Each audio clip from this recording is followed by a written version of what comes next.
Hello guys sa mga Gemini. Para to sa inyo Gemini and happy birthday sa inyo guys. Happy birthday Gemini. Sa mga nagse-celebrate o magse-celebrate ang kailang kaarawan guys, happy birthday. Tignan natin ang inyong message Gemini.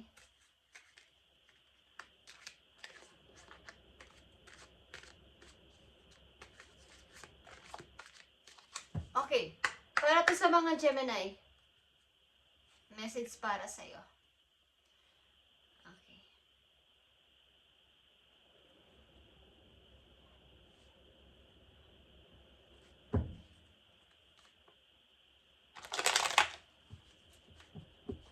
So, naranasan niyo yung sitwasyon, guys. Sa sitwasyon ninyo ngayon is may kaugnayan ng energy ng moon. Okay, kayo ay, kung kayo aware doon is humingi kayo ng energy sa moon about sa inyong sitwasyon. Okay, kung gusto nyo lang guys. Happy birthday Gemini. This is your message. Tingnan natin. Tingnan natin about sa inyong career. At sitwasyon na rin.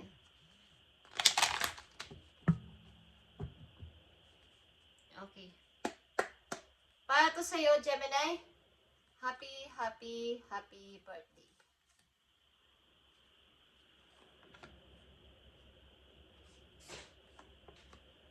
Okay, Gemini, may gusto sa iyo makipag-usap. Itong nanditong message guys ay yes or no at ito ay inyong itanong sa inyong isip ano ang inyong katanungan. Is nandito ang sagot sa inyo, okay guys? Specific yes or no at nandyan ang sagot sa inyo kung ano ang gustong sabihin sa inyo ng inyong spirit guides, okay? Kung ano man ang mensahe dito is nakadepend yan sa inyong sitwasyon at kung sinong bibigyan ng message guys. At listen your inner voice guys. Okay, may gusto sa inyo makipag-usap o makipagkita.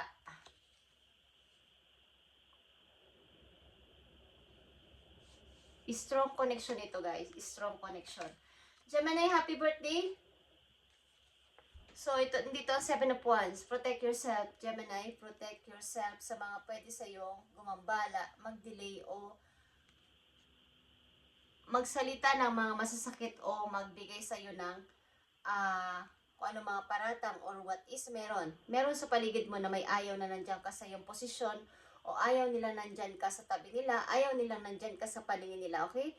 So, protect yourself, guys. Protect your energy, protect yourself. Hindi ko alam kung sa inyong kasalukuyan is meron kayong mga nakakasama ng loob, nakakaaway o nasasabihan ng mga kung ano-ano at maraming may ayaw sa inyo, guys. Maaaring ito ay sa work o sa inyong pamamahay o sa inyong mga kaibigan. Okay, is meron Gemini. May nagagalit sa iyo.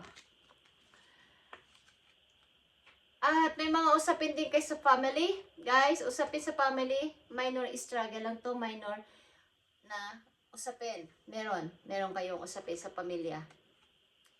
At bukod dito, maaaring plano nyong mag-start ng kung anong bagay na may kinalaman sa paglaki at paglago na inyong money.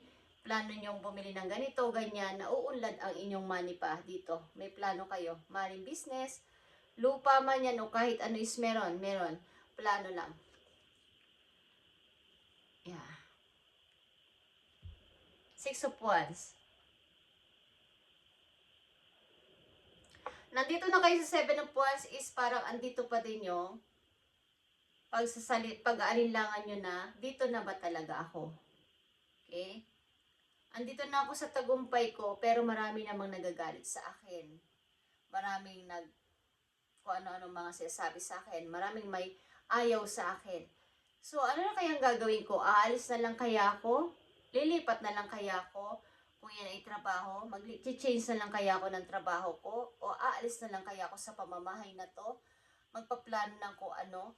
Marami kayong isipin ganito, Gemini, sapagkat may mga taong against sa inyo sa paligid at may mga taong may ayaw sa inyo. Okay? So, protektahan nyo ang inyong sarili at depensahan kung sino man itong mga ito. Okay? So, kayo ay gusto nyo lang naman ay maging masaya at maging okay ang inyong pamumuhay. Kaya lang may mga against sa paligid at may mga ayaw sa inyong mga tao. na nandyan kayo, okay? May mga chismis din dito, guys. Tignan natin, Gemini, ang mga message pa for you. Message mo sa mga Gemini na mga nandito sa reading. Tignan natin ang tatlong message pa for you na may kinalaman dito sa inyo, sitwasyon. Maaaring ilan sa inyo gusto lang ng katahimikan, gusto lang ng maayos sa pamumuhay, at masaya lang. But may mga taong may ayaw sa inyo at may mga taong galit sa inyo, may mga taong ayaw na nandiyan kayo. Ang ilan sa inyo kasi na-promote something or meron kayong mga ginawa na kayo ay uunlad pa, pero may mga taong may ayaw sa inyo. At nandito yung paninimbang, okay? Paninimbang sa two situation at sa mga taong may ayaw at may gusto sa inyo. At nandito yung pag-iisip, maaari na paglayo, okay? At parang na-disappoint, okay? Tignan natin, Gemini. Three of Pentacles, Page of Wands, and the Ten of Cups. So, andito yung gusto nyo mag-start, restart ng bago. At gusto nyo talaga, yung masaya lang. Okay, masaya lang talaga at yun ang gusto na inyong puso. Gusto nyo yung tahimik lang. Wala naman kayong hinahangad na kung ano man sa buhay, sapagkat parang nakukuha nyo naman lahat dito sa inyong nandito ang 7 and 6 of Wands is yung may freedom kayo sa lahat ng bagay. But may mga against dito sa inyo, sa paligid. At kailangan yung protektahan ang inyong energy, guys, ang inyong enerhiya, ang inyong lakas, ang inyong sarili sa mga tao na to. Okay? So, maaaring lang sa inyo magre-restart na mga bagong gagawin sa buhay at doon ka magiging masaya. Okay. So, silipin natin ang inyong yes or no na question. Ano ba ang inyong question sa inyong puso, guys? Tingnan natin. Okay. Ang sagot sa inyo ay now. Okay. Now. Ngayon na. Ngayon na. Sa inyong kasalukuyan na o ngayon na. Ngayong araw na to, ngayong gabi na to o ngayon na talaga. This month, this year o this week o this month. Okay, is yan ang sagot sa inyo, guys. Now. Paano man ang inyong kasagot, ang katanungan, yan ang sagot sa inyo. Ngayon na yung tamang oras, ngayon na yung tamang panahon. Okay, kung ano man ang inyong katanungan. Now na. Okay, guys. Gemini, tingnan natin ang message pa po you. Ano man itong lalabas dito is, ito ay nakatakdang ibigay sa'yo ng yung mga guides na message po you. Okay? Para to sa mga Gemini na bibigyan ng message ngayon at happy birthday sa inyo, guys. Kayo man ay nagsiselebrate ngayong araw na to o magsiselebrate pa lang ng inyong kaarawan is para to sa iyo. Tignan natin. Thank you, Spirit. So, clearing debt. Para itong yung mga utang ninyo, yung mga nahiraman, na utangan, napagkunan ng, ito ay mga credit card, something is nandito. Your self-care involves removing the heavy burden of financial and emotional debt from your life. You already feel lighter and free. Freer, yes, by facing this topic and making a plan to clear present obligation and evade future ones as well. So, kailangan kung kayo ay nag-iisip ng mga bago sa buhay ninyo at mga plano na ito is, kailangan mo nang i-clear ninyo ang inyong mga nahiraman, na utangan, or what is, meron ng ilang Gemini nandito, may mga nahiraman kayo, na utangan, o na napagkunan ng mga may kaugnayan sa pera is, kailangan is clear, i-clear nyo to. At nararamdaman ng ilan sa inyo na mas nakakabayad-bayad na kayo kaysa sa dati. At dahil nga sa mga nangyayari is, nandito yung pagka-drain o pagka-ubos ng inyong energy sa inyong mga obligasyon. Okay, may mga obligasyon ang mga ilang Gemini dito sa pamilya nila at kung ano-ano pa. So, kayo ay nagkakaroon ng mga nahihiraman o nauutangan at maaaring involved din sa mga credit card ang ilan sa inyo. So, ito yun yung i-clear bago kayo mag-start ng bago ninyong papasimulan ng mga negosyo or what na bibilhin is, i-clear nyo muna inyong mga bayarin, guys. Okay. So, ilan sa inyo ay unti-unti nyo nang nababayaran o na baga nawawala na ako ng mga obligasyon sa kasalukuyan ninyo. Tingnan natin ang message po yo, Gemini. Kung kayo may mga umpisahan sa buhay, i-clear nyo muna ang inyong mga kung kayo may mga nahiraman, na utangan, na may kinalaman din to sa mga credit card is i-clear nyo muna to guys para walang gulo sa bandang huli. Okay. Yan ang payo sa inyo. Gemini, message ko po you. And maligayang kaarawan po you. I need message po, Gemini, dito sa kanilang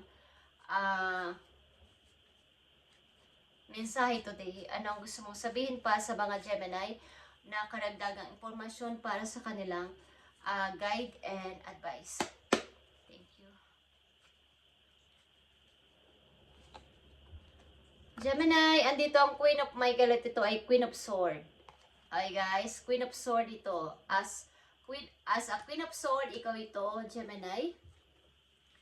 You know exactly what to do. The benefit of experience. A time for your career rather than relationship. So time na bago, kaya nandito ang sagot sa inyong now is, ito yung time na mag-focus ka ng masyado, lagyan ng maraming percent ang career rather than relationship. Kung dati, nagbigay kayo ng napakarami sigurong porsyento sa pag-ibig, but nawala din naman ng halaga, walang balance, okay? Kung walang pag-ibig ang mas maraming percent is napag-iwanan kayo ng mga opportunity, na-miss niyo yung opportunity, hindi nyo nabigyan ng focus ang inyong trabaho, ang inyong opportunity na dumating is today, now is maging alam nyo na ang inyong gagawin. Kumbaga, malinaw na sa utak ninyo na ito na siguro yung tamang time na mag-focus naman ako ng bigyan ko ng maraming oras o maraming panahon o mag-focus muna ako sa aking career rather than relationship this time. Okay, Gemini? Kasi alam mo naman ang gusto mo talagang gawin o ano ang dapat mong gawin. Alam mo sa sarili mo. At kaya mo to alam dahil nagkaroon ka ng experience sa mga iba't ibang bagay na nangyari sa buhay mo. Okay, maaring ilan sa inyo dito ay nauubusan ng ipon sapagkat sa obligasyon sa pamilya. So this time maybe kayo ay medyo lalaylo, magbibigay ng limitasyon sa mga tao nito na nagpapaubos ng inyong ipon o nag-uubos ng inyong mga pinaghirapan. So ngayon is, alam mo naman ang gusto mo at alam mo ang gagawin mo. Benefits ito ng iyong mga nakaraan at na-experience sa buhay. So, career, ito yung time na career muna bago ang relationship. Rather than, ibig sabihin, mas bigyan ng focus, bigyan ng maraming porsyento ang career rather than relationship. Okay, tingnan natin. Silipin ang inyong pag-ibig. You are enough. Okay, Gemini? The person you are meant to be will love you the way you are. You don't need to change. Kung kayo nasa pag-ibig na sa ngayon, wala namang hinahanap na kahit anong iyong partner. Ikaw lang ay sapat na, yan ang sabi niya sa inyo. Wala kang dapat baguhin, wala kang dapat palitan, wala kang dapat na i-enhance, wala kang dapat na baguhin sa sarili mo, sa ugali mo, sa physical mo, sa pag-style mo, is wala. Ikaw lang is sapat na. Okay? Yan ang sinasabi sa inyo ng inyong partner. O, yan ang gusto ng inyong partner. Wala na siyang hahanapin pa sa inyo. Okay? Isang mahalagang message po yun. Isang mahalagang message po yun na may kinalaman dito sa inyong sitwasyon, Gemini. So, ito yung time for your career rather than relationship, Gemini. Hindi masama ang pag-ibig, guys. Okay? Napakasarap umibig, lalo na kung may iniibig at nandyan may pag-ibig, may kakoneksyon. Kaya lang ay balanse, guys. O bigyan ninyo ng, this time bigyan ninyo ng napakaraming porsyento ang inyong career. Okay? Para walang masayang. Sapagkat maaaring may mga opportunity. At marami nga ditong may ayaw na nandyan kayo. Sapagkat may mga swerte na dumating sa inyo. So, ayaw ng mga tao na to na kayo ay nandyan sa posisyon nyo. Okay. Isang mahalagang message po you, Gemini. Okay. May kaguluhan sa isip mo, Two of Swords. May kaguluhan at nagpapagulo talaga sa isip mo this time. Maaaring may nagme-message din sa'yo na person. May nagme-message sa pag-ibig. So, may gumugulo. At may gusto rin sa'yo makipag-usap. Matagal mo nang hindi nakikitang kaibigan or lovers na kayo ay hindi na nag-usap, nawala na ng connection. So, may gusto makipag-meet again sa'yo, makipag-usap muli. Okay. Yan natin. Last message for you, Gemini. Take Spirit. So, andito ang growth. Okay, growth ito, Gemini. Ito ay Jaguar. Ito ay growth. Pag-unlad sa sarili. Pag-grow sa sarili, maturity is the ability to embrace change. And change cannot happen without death. Ito yung death na sinasabi na hindi physical death. Okay? Yung pag-close ng old cycle sa buhay ninyo na matagal nang dapat ay close nyo pero pilit nyo pa rin binubuksan yung nakaraan. Okay?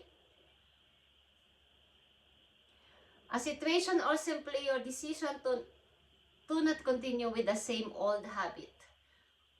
Kung same pa rin ang ginagawa ninyong habit o same pa rin ang patterns ng pakikipagrelasyon ninyo at paulit-ulit lang is walang mangyayari sa magiging connection nyo sa hinaharap. Okay. So, kaya nga nandito yung career rather than relationship. Maybe kayo ay masyadong nagbigay ng napakaraming oras at panahon at kumbaga emotion sa nag-invest kayo ng napakaraming emotion sa relasyon na yon pero nauwi lang rin sa wala. So, sa ngayon, habang wala pa itong pag-ibig na to o nandyan man is bigyan nyo ng balance o kaya ay magbigay kayo ng napakaraming balanse sa inyong oras sa inyong career sapagkat ang ilan sa inyong Gemini dito ay may mga nahiraman na utangan at may mga bayarin sa credit card. So, bigyan niyo ng focus itong inyong career rather than relationship. Sapagkat kayo ang talo dito. Sa bandang huli, wala kayong maiipon. Okay. Gemini, ang ilan din sa inyo is may mga obligasyon sa family at maaaring ang ilan sa inyo is bibigyan ng limitasyon ito. At pagpo-focus muna sa inyong career this time. Thank you, Gemini, and happy birthday, guys. Okay? Ang sagot sa inyo ni Universe o ng inyong spirit guides ay now. Now na, Gemini. Hindi sa next pang taon o next pang mga taon. Now na. Okay? Maaaring this month, this week, this year. Okay, now. Basta now. Thank you, Gemini, and God bless.